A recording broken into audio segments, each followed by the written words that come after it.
What's up, everybody? Jed Johnson here from dieselcrew.com. They call me Napalm. Check out the Christmas lights that I got installed here in the gym. My man Mason came in and took care of this all yesterday. It goes all the way around the gym.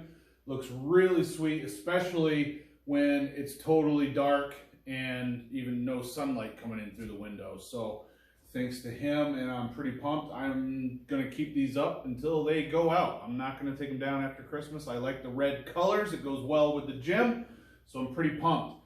Today's question in the 31 days of Q&A, it's the 22nd, no, it's the 23rd, and has to do with Medleys. So basically this comes from a discussion that I had with Randy Gentry, who is a longtime watcher, very dedicated. I appreciate you, Randy, for watching and commenting on just about every single video I put up. Randy made a comment on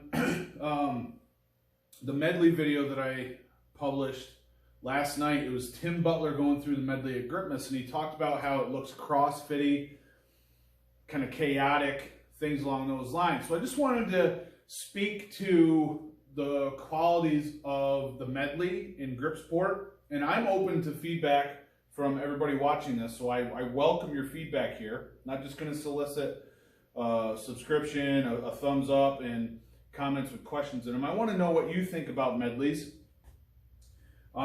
So the reason that we have Medleys in grip sport is well, there's a few reasons. First off, you have to be all around good at grip feats in order to do well at a Medley.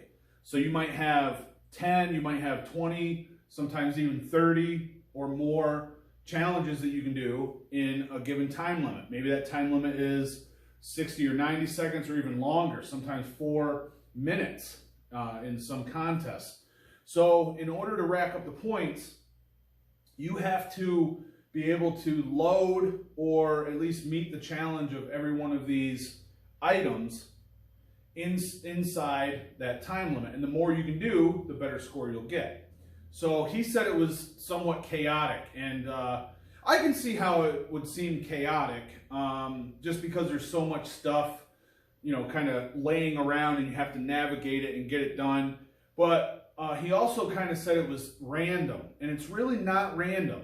See, generally a medley that's planned out ahead of time is conveyed. The implements, the challenges that will be in the medley are communicated ahead of time so that you know what you have to work on and in order to do well in the competition.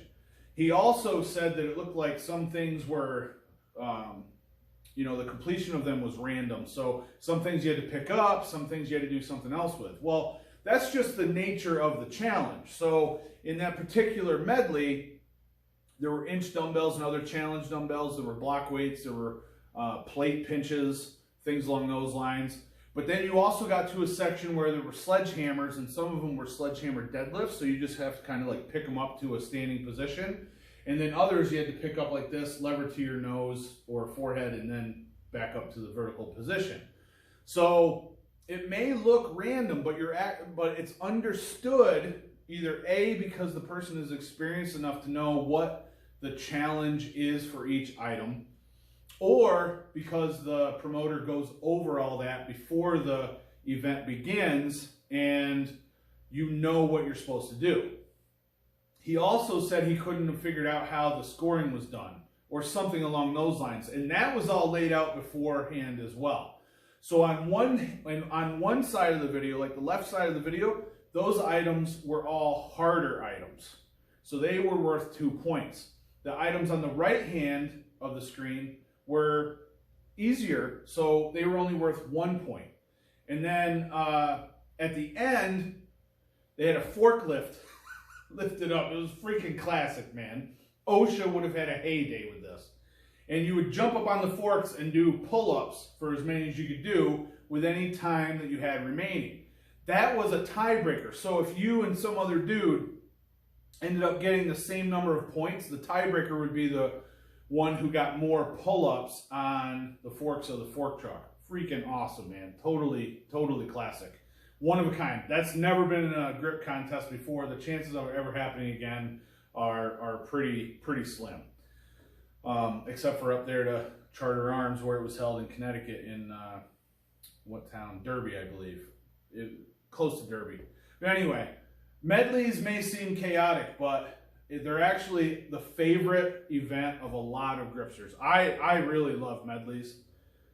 I like it when the promoter tries to set up a nearly impossible medley, puts out the list of the items that are going to be in there, and I like to train for the medley, for those hardest things. Sometimes it's not just that each or a few individual items are so hard, it's just that you're trying to do all of them back to back to back to back, and that's really tough.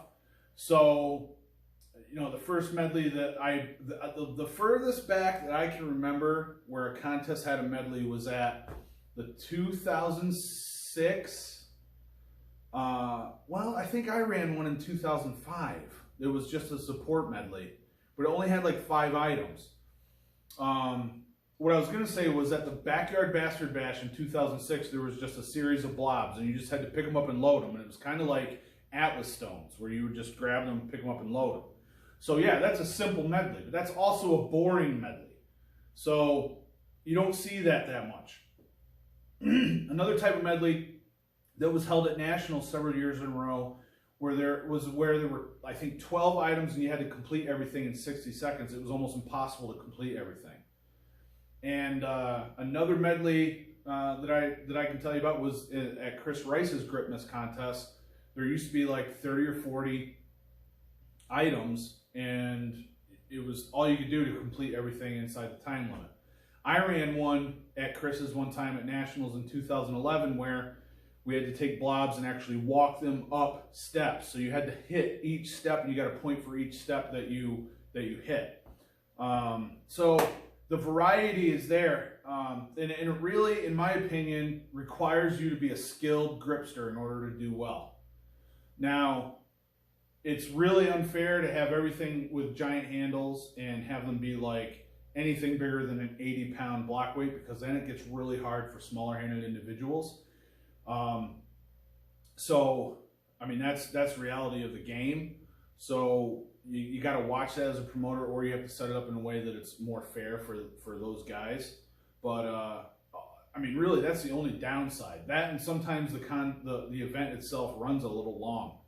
But you know, I just wanted to address that about medleys. I'm open to feedback though. What do you think about medleys, especially if you've been to a grip contest? I want to know what you think in the comments section below. And even if you haven't, you know, let me know what you think. Maybe everybody is not going to grip contests because they think medleys are crazy. I don't know. I'm open to hearing what you think, though. All right, if you did like the video, you can give it one of these. Leave a comment, like I said. Make sure to subscribe and share this with any of your friends that might be interested. And enjoy the lights. They'll be up for as long as I own this gym or until they burn out. All the best in your training. Take care.